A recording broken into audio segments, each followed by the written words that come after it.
Welcome to another episode of the Rey and Nev Show. How you doing, Nev? Pretty good, pretty good. So, this is a brief episode. We wanted to come. We missed 2 weeks. Been really busy. Yeah. Closing a lot of deals. Yeah, absolutely. Doing a lot of things. Signing on a lot of new agents. Oh yeah, that's definitely been happening. Yeah, that's been great. Actually, we signed one up today. Really? Yeah, signed up a new agent today. What was her name? Evelise. Okay, that's a different person. There was another agent here this morning that was considering signing up as well. I know. That's you have to ask Pat about her. Yep, Pat gave me the number. Yep. I'll be calling her. Her name is Sharon, I want to say. No, Charway. No, Charmaine. There's a D in there somewhere, but it doesn't matter. We'll figure it out. Yeah, we'll figure it out. So, yeah, I mean, a lot of people are coming over to La Rosa. Yeah. And obviously, we know why. I mean, the market has slowed down a bit, but it's still going. I do see a lot of the great, the homes that are amazing, that, don't need much updating. Mm-hmm. Those are flying off the shelf. But the ones that need updating are not flying off the shelf. What's the reason for that? What do you think is the reason for that? I mean, there's so many options out there in the market. Why go for the crappy high priced ones when you can go for the nice, absolutely, that's correctly priced homes? Absolutely, and that's the thing. I mean, there's a lot of sellers out there that have unrealistic expectations. I don't blame that on the seller. I blame that more on the agent who's just not being professional enough to tell them, to teach them or tell them what's going on with the market. And I think that's hindering a lot of sales. I think it's causing a lot of problems. I think it's that, and it also is such an abundance of options in every price range that it's like the competition is very steep for these sellers. You know what I noticed? I was sitting down with one of the agents. They were looking for property. I don't know if it was for a customer or not, but I started to see properties now, even in the 37 zip code or the 24 zip code. Yeah. In under the 300 price range. 300,000 price range. So that's actually medium price point right now is 347 in the area. So in the Orlando area, the medium price of a home is 374. The monthly rental price is $1,987. I don't know who's getting rentals for $1,987 because I've seen even worse than that. Medium household income for Orlando right now is at $55,000, and the population has grown. We're at 2.7 million in the Central Orlando area. But we know why it's growing. Obviously, Florida is a haven for like a lot of people. I mean, look at the weather we have. We have amazing weather. Great weather. Great weather. We're not dealing with blizzards. Shout out to New York. Hope you're enjoying that. I know you're not. So if you want to come to Florida, give us a call. Yep. We'll help you with buying your vacation home or your forever home if you decide you want to move to Florida. Absolutely. We don't have to deal with with earthquakes. So for people from California, they can move here. Dry spells are almost really never happened. I can't remember the last time a dry spell happened. I think I was like a kid. Yeah, no. I think about 10 years ago, I think we had one in Melbourne, and we had like a wildfire that almost crossed 95. Okay, yeah, that was the only time. But other than that, and that was actually controlled and taken care of very quickly. Unfortunately, with our Californians, they have it every year. Yeah. So. At most we deal with hurricanes, but that's usually like a one-day event. Yeah, and not only that, it's something that it's coming. Yeah, unlike an earthquake's unexpected, and it happens, and you're like, oh my god, And blizzards is just hard. I mean, I have friends up north that are going through it, and I feel bad for them, but it's part of being there because I lived in New York, and we had to shovel snow and do all that, so I understand it. I get it. I just what is unpredictable? What? Alligators. They are not unpredictable. But you never know when one's going to be walking across your front lawn in the morning. It happens. That is unpredictable. It happens. A lot of people get scared from up north about that. They're like, what about the gators? I'm like, it's going to be very rare that you see a gator. You'll see a gator fan before you see a gator. Absolutely. So you didn't go to school here. You didn't go to elementary school here. No, I did not. In elementary, I tell people this from out of state all the time. In elementary, they teach you how to run away from gators. Oh, yeah. You got to zigzag. You got to zigzag. Once you hit them with the zigzag, they can't cut. No, they can't. They're not good at that. Yeah. But they teach that in elementary school? For real? Yeah. Teach that in like first grade. I did not know that. That's crazy. That's pretty cool. I mean, it's not every day. Well, you got to think about kids. Kids are curious, so they'll run up on a lake. Yeah. You know, and there's gators in almost every lake and pond that you can think of. Really. Here, So when I was in elementary, in my neighborhood, in my parents' neighborhood, there's this huge lake, and you have to walk past the lake to get to my house. And there's been many weeks where you walk by and there's like just a huge gator laying in the grass, yeah, so like sunbathing. and I know because you're talking about a Apopka, right? Yeah. So isn't the Apopka Lake like the most infested? Oh yeah, they have one of the biggest friggin' group Gator of alligator population. gator populations in there. Which is crazy. Yeah. Which is crazy. But so don't go take a dip in Lake Apopka. and people always think like gators move really slow when they're sunbathing, so they think they're dead or they're not, or they're fake or something, and that's usually where you get messed up at. Yeah. Because you approach it and you think it's all fun and games. But this is the thing, they do get scared of you too. Mhm. So they'll run back in the water before they attack you. I think they only attack you if they're hungry or if they feel threatened. That's my take on it. And they're not attacking something bigger than them. You know, they probably rather attack you, your little chihuahua. Yeah, your dog. Before they attack you, you know. I mean, you've seen that Florida man. You've seen the video of the Florida man that the gator grabbed his chihuahua and he jumped in the water and pulled him. Yo, someone just recently passed away because of that. Because what? Jumped in the lake? Yeah, the dog. So the gator was had the dog and she fought the gator and she drowned. Fighting the gator. Yeah, I don't think that the gator killed her. I think she drowned in the lake. Fighting the gator. Yeah, fighting the gator. And the dog survived. A lot of people don't realize like gators in water, they're very maneuverable. Like they can maneuver through that water, and when they do that spin in the water, you know, you're not surviving that. She probably got knocked out conscious by its tail or something. Yeah, and the thing is, the gator didn't attack her, so that just shows like usually they try to avoid human interaction. You know, like I said, if anything, they'll attack something small. Yeah, you know, like an ant, like a chihuahua or a small dog or even a cat. Yeah. So. But enough about gators. Thank you for coming to this episode of Steve Irwin. Wildlife. You know, I do live near a gator sanctuary. I live near Gatorland. You know that. Oh yeah. So it was packed the other day. But there's so many things to do here in Florida. I mean, it's an amazing state. We have amazing cities. So one of the biggest things I always say to people is like, you could get it all in Florida, right? So like I've been to. You know, me and Vivi like to travel. We like to go around the 50 states. We don't go outside of the United States. But one of the things that we do, because she grew up in Colombia, so she wants to see what, the United States is all about. So every state that we've been to and we found a place that we like to eat, we come back to Florida and we find out that they built it in Florida. So like, we've been to Portillo's, which is in Chicago. Yeah, but now it's here. Which is in Chicago. Now it's here. White Castle. We got to finally get a White Castle. What else? I might go there today. For real? Yeah, White Castle. Bro, I don't know. I'm going to see the Solar Bears play today. They probably sell White Castle at the. Are you going to the RDV Arena? Is it the RDV? No, I think it's downtown. I think it's going to be at the Amway. Amway, yeah. Oh, okay. I think. Oh shoot, I got to text. They'll probably have White Castle there from the little stands. If they do, man, they're pretty active. I'm in the mood. I'm in the mood for White Castle. If you do have a chance, I do know what they have at the Amway Arena. Patty Lou's Donuts, stop and grab some. Are they good? Amazing. Yeah, amazing. So he's looking to get me fatter, right? We're trying not to do that, but that's never for you. Accusations. I just know good food. He knows good food. That I will tell you. His pasta's eye, but the food that the food I cook is even better, yo. You know what? This isn't a cooking channel. It's fine. Correct. I'll let it slide. No, but that's the beautiful part about Florida, and is the fact that you have so many different cuisines from so many different states. So when you come to Florida, you tend not to miss where you're from because you pretty much can find some of those restaurants here. So especially if it's the bigger restaurants. Yeah. Something I hear people talk about a lot from Chicago is Mexican food. Bro, it's fire. That's what I hear, which is weird to me. I didn't know that was a huge culture in Chicago, but I mean, here in Florida, Mexican food is fire. No, but I'm telling you, I went to I forget the name of the taqueria place. It was really good. Me and Vivi and the kids went, and it was some of the best Mexican food I've eaten. Really? Yeah. Oh, Chicago. Something else for New Yorkers. You know what they have here? There's like a corner store in Belle Isle, and they sell chopped cheese. No way. Yeah. No way.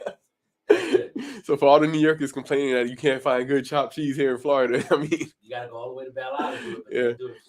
Yep. Well, no, they have a delicatessen in Kissimmee too. They have one that does it too. For real? Yeah, they do boar's head meat too. They were the first before, because New Yorkers love boar's head meat. Yeah. They were the first before Publix got the contract. Okay. So yeah, they always brought boar's head from up north. So, What you can't find is a good bagel. You're not gonna find a good bagel. Unfortunately, that's just not a thing here. it just doesn't exist, and I think it's because of the water. Of course, it's the The water. water there is so much Yeah. different, and that it makes a better bagel. But yeah, I love the fact that we could do that, and I love the fact that when you're here in Florida, you don't feel like you're away from home because you have so many things here that you can do, and so many other people, so many coaches are moving to Orlando. Like, obviously, the growth year over year, we probably grew by about 400, 500,000 Yeah. people that migrated to Orlando alone, not to mention Miami, which is another Tampa. yeah, which is both of those are total cities within themselves. So Yeah. I always tell baby like Those are metropolitans. funny by themselves. story is like I'm like, babe, why do we want to go out of state? We got so many things we can do here. Let's go check out Tampa. Let's go check out Miami. Miami's a different vibe. Miami, I call Miami the hot New York. Yeah. You know what I'm saying? You don't get the blizzards. Have you ever noticed that the sun shines brighter in Miami? The water's better looking. It looks nicer on the East Everything. Coast. Yeah. Everything's better out there. Yeah. You know what I'm saying? But my favorite, if I'm going to the beach, I'm not going to deny it's Clearwater. No, Clearwater's nice. Yeah. Clearwater's nice. It's probably the best, and they got I think it's Mariana Island or something like that. Yeah. So something like that. Never been, but want to go one day. I hear good like things. I said, there's so much things to do here in Florida. But in regards to the real estate market, how are you seeing it 4 or 5 years from now? I mean, do you see it's going to be higher, way higher, like California prices in 5 years, or do you think it'll maintain itself, considering what's going to happen in the next few months with the interest rates going up? If we're going to talk 5 years into the future, of course, I see the prices going up. Do I see California or New York prices? No, I don't see that happening. Not in Orlando. Not in Orlando. Miami for sure, though. Miami is It's practically already there. Yeah, it's already there. But then with Miami, that's like a fake inflation. I don't even like using the word inflation, but it's like a fake number because it's like, what about? There's not a lot of people living there at those prices. I'm about to throw a curveball at you. What about Jacksonville? Jacksonville has been on the come up for the last 5 years. Yeah, but so I was there, and they still haven't quite reached there yet. I was there a few months ago. It's improving slowly. I was there a few months ago, and they still have $100,000 homes. Yeah, they're available, which is really good. If you want flips, if you want to purchase flips under like $40,000, Jacksonville is the place. I tell you, who will go crazy in Jacksonville? New Yorkers will go crazy. Oh, they will love it there. No, they'll go crazy like they want to get out of there. You know why? They'll love the prices there. They'll love the prices, but I'll tell you why they want to get out. New Yorkers are fast-paced people. Jacksonville's the slowest place I've ever been to in Florida. People walking into work at like 10 o'clock, 11 o'clock, they just doze in, Yeah. It's not a very big... such a low-pressure area of Florida. It's super laid back, But Miami's, on the other hand, that's why a lot of Northerners, New Yorkers, move to Miami because it's fast-paced. Yeah, it's fast-paced. It's fast-paced. A lot of things are going on. Tampa's pretty fast-paced. Yeah, I think so too. A lot of New Yorkers move to Tampa first, and then what they want to do is they say, "No, Tampa's too crazy." Then they move to Orlando. Yeah. So and obviously the surrounding areas. Now we have a Peppa Pig park. I don't know if you heard about this. I don't know. Yeah, what that is by Legoland. Oh yeah. Peppa Pig park for kids. Your brother went there. Yeah, with my niece. Yeah, it's crazy. Like all the things that you could do in Orlando. If any of you that are thinking about moving to Florida from other states and you're watching the podcast and you want to know about the local area, obviously we cover the whole state of Florida because we have offices everywhere. And for those of you who are real estate agents here in Florida and just want to sit down with us and figure out, what you want to do in your career, and if you want to step up your game and do things, the best thing about La Rosa Realty and La Rosa Realty Orlando is the fact that, we have the best compensation plans on the planet and in the state. Yep. And it can't be beat. I mean, other people will sell you a fake dream. We'll tell you how it really is to do this business, and then we'll pay you heavily for it when you close. Like, I always say about when you look at it from when you get a commission check, the more agents that work for La Rosa, I always see smiles on their face when they get the commission check versus agents that work at other offices, other companies. I'm not going to mention any one of them, obviously. They know who they are, but with fees here, fees there, splits for a broker that's really not doing anything for you, not even talking to you. Some agencies and some offices, 50% of the agents don't even know who the broker is because they walk in. Yeah. Because they're making 30, 40, 50, 20, whatever % off of you, but they never see who you are. They don't even care about your business. They just care that they're making that 30 off of you. Mm-hmm. But that's pretty much it. And I don't want to leave it on down note, but how do you see the real estate market in Orlando in the next few months? In the next Do few you think months, prices are going to start to go down? Are they going to stay? Are they going to stay flat? Or are they going to go up? I think with the interest rates going up, because they did just go up again, and then with the current sales prices, I think they're going to be pretty steady. I don't see a huge influx in price. I did hear that uh, they're thinking about lowering the percentage on mortgage insurance, Yes. just to give the buyer a little bit more leeway, so their Towards DTIs, purchase. so their DTIs even out a little bit better, so they have more purchasing power. So that's going to be adjustments that are going to be made to the FHA loans, right? Yep.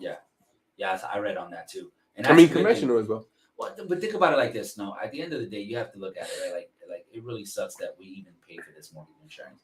I understand the purpose of it. I understand why it's being done, and I understand why this insurance is important. Obviously, since we had the recession of 2008 and 2009 and 10. Mm-hmm. But it's gotten to the point where I think we've met reserves with every FHA loan, and keep in mind it became a lifetime thing. Yeah. It didn't used to be that way. Yep. And if I can speculate on it, I would say that it's partially because we've seen such a smaller amount of foreclosures happening in last years compared to 2007, 8, 9. Yeah.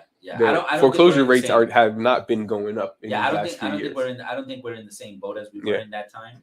I think that we're in a better boat. Realtors are more educated, helping clients the right way as opposed to before. We don't have any predatory lending, where they're giving deals that that were literally highly impossible, but they were still putting them through. So I think that's just those two things alone have dropped the foreclosure market from being there. Foreclosures will always exist. Absolutely, because people will always go through things, but to the point that they were before, I don't see it now. Where I do see there's going to be an influx of a lot of people either moving, exodus, and that's going to create some foreclosures. Is when you look at California, like the tech areas, because I don't know if you noticed, but a lot of these tech companies are laying off a ton of people, and these are not like $10, $15 an hour jobs. These are $100,000, $200,000, $300,000 a year individuals. So these are homes that are anywhere between the 500 to the million plus mark, and those homes are going to be affected. And those because if you lose your job and you can no longer pay your $4,000 mortgage, where does a tech person go to get another job? And are there enough jobs out there for those people? Florida is probably the best way for them to go. Yeah, absolutely. I mean, if they have to downsize in their income, they can downsize in their home. They could actually get more for their buck here in Orlando. Now, this is a trick question for you. If you want more for your buck, what city and what county are you going to? What city and what county am I going to? Yeah. If I want to get like the most home for my money. One, be able to have the most negotiating power as a buyer, and two, get the most benefit out of the sale as a buyer, not a listing agent, but a buyer, not a sale, not a seller, but a buyer. I'm going to Eatonville. Eatonville? I'm going to Eatonville, man. Okay, give me your reason. That's a sleeper. That's a sleeper town. People they avoid Eatonville. I'm gonna tell you why. Eatonville is not a highly desirable area, part of Orlando, right? But you still get to be in central Orlando. Yeah. It's due to a misconception. It is. But you're in the center of Orlando. You're 5 minutes away from the closest I-4 on-ramp. You're 10 minutes away from Winter Park, from downtown Orlando. The people are nice. You can get the most home for your dollar. A brand new build. People are building there in Eatonville. I really think, and then Eatonville is having this huge influx of growth right now that I think you're gonna have the greatest what's the word, growth of equity appreciation on your home in a short amount of time. So I think I would say Eatonville personally. I'll tell you what you get. To me, I'll give you my opinion on me. Like, I think that Poinciana's the place to go. Poinciana, oh man, because the volume. the sheer listing volume that's out there in Poinciana Yeah. give you an opportunity to get the best price. Okay, you know what? I'm gonna go ahead and combat that. I don't think you're gonna get the best deal in Poinciana. You're gonna have the most haggling power in Poinciana. Okay, so You have the most leverage if you're gonna go and try to negotiate a price. It's gonna be in Poinciana. Oh yeah, because you got like 15 homes on the same street that you could choose from, and then you could just compete against all of them. And then there's new builds that are the same price as the As the resales. resales, which is So crazy. like, what is I think do I think you're gonna get the best deal in Poinciana? No. Why?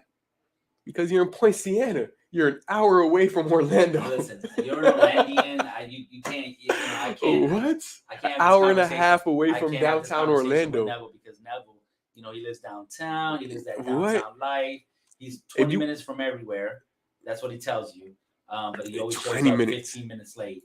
It's due to a lack of correct calculation sometimes. But yeah, but the thing is, Poinciana's literally like Miami to him, because that's how.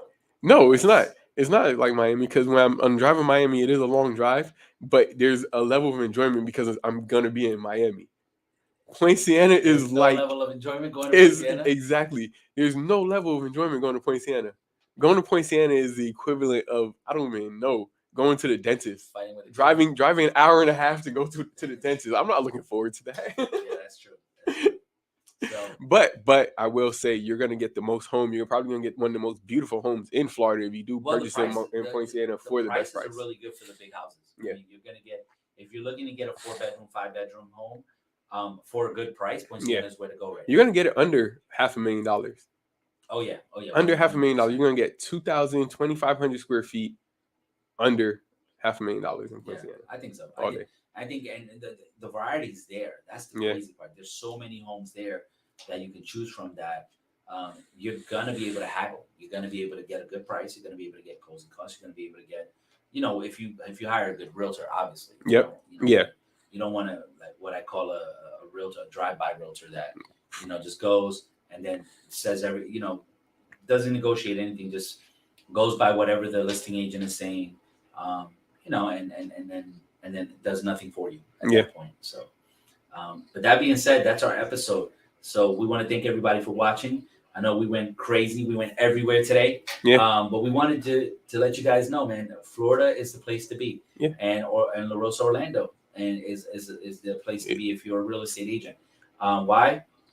Best compensation plan on the planet. Best training, best support. We're willing to go up against anybody. We're putting it out there. Anybody that thinks that they can show that they're a better brokerage or a better company than we are, let's put it to the test. I invite you to come on the podcast and let me know. Should I call a company out or should I not? No, not today. We won't do it today. But if you keep watching and stay tuned, I might do it on the next episode. Yeah. But anybody, if you think on the next episode, I think we might have to talk about some of these new builds that's happening here in Orlando. Yeah, this is the thing, man. I wanted to touch on it on this episode, but the thing is, it's so much to cover that we just need to do an episode on that. So stay tuned next Wednesday, and we're gonna let you know new builds under 400. Actually, let's give it to them like this: new builds starting at 320 in Orlando. Yeah. In Orlando, not in Poinciana, not in Polk County, in Orlando. And we have some new projects coming soon. We're excited about. We'll bring those up next episode as well. So for those of you, if you like what you hear, give us a thumbs up, subscribe to the channel, keep watching us. We do this once a week. And if you guys put in the comment line and that you want us to do it more, we'll do it more. But for now, subscribe, let us know what you want to hear, and we'll get you that information. And once again, Neville might not say this or not agree with this, but we're not scared to go up against anybody or anyone when it comes to real estate, because we feel like we are the best. We are the best of the best. So absolutely. So we appreciate you guys. Thank you for watching, and have a great day.